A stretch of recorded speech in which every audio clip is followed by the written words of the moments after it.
Another day, another mini vlog. So yun na nga guys, as usual, late na naman tong vlog natin. Nung isang araw pa nga to, nung araw na talagang uminit, kaya naman nakapag-deliver ang mga person. So dito kami dumaan sa may Dawitan Bridge kasi nga pupunta kami doon sa isang bahay dito sa Ugod para i-check yung mga pananim and nandun din sila mama. Ngayon na nga lang kami ulit nakapunta dito kasi nga talaga namang hindi kami nakaligtas dahil sa araw-araw na pag-ulan. Lahat kami halos nagkaroon ng sipon at ubo. Kung makikita nyo dito, ito yung before ng pananim na to. Sobrang liliit pa at after ng ilang days lang, ganito na siya kalalaki. Halos tumaas na siya at nasakop na yung buong lupa. Ito, ipapakita ko sa inyo yung before at ito naman yung after. Tuwing pumupunta nga kami dito is palagi naman naiisipan na kumain ng buko. Kaya kung makikita nyo dyan, nag-aantay lang talaga ako kasi nga kumukuha pa ng buko dyan si kuya sa taas. Kuya nan, mutabag na siya. Yan na, so princess treatment sa balay. Nga na, nagakod nuyog. Uy, grabe ka Laika, maka-princess treatment Nagakot ka dyan. nuyog, parakot nuyog sa bulod. Anong kapot mo ma? Mag-hi guys ka, nag-vlog ba yan si mama kanina? Nabisan, hi guys!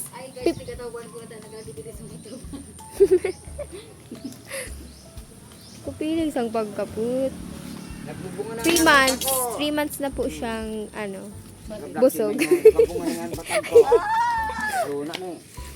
Ay, koorti. Ibabash katulos ang mga followers. Kalma girl, dead mo sa basher. Yaya! Ano sa ngaranong sa ano baga? Sa Kimidora. Wow, kay Guzman. Kaputi lang sang tin na video ta. Sabi mo naman, hi guys, nagasaw-saw ako ninyo. Lumbod talaga yan, Laika. Kanina ka pang niyog-niyog. Yung nagahan video na ipopost.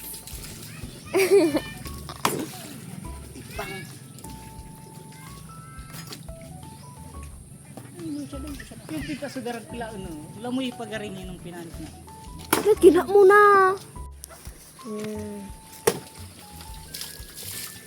Ganda lang ang bag sa Pinas. Sa akin yan. Yan, biniliwan na sa cellphone. Nagpaing gusto ng lumbod. Diyos ko, ikatabi ang nakadakil. Siram sangkal.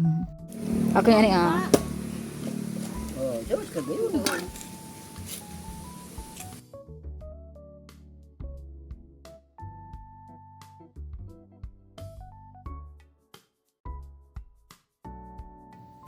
O di nasugulayan, pinanira na naman kinagan. O siya, till our next video mga sisi. Thank you for watching.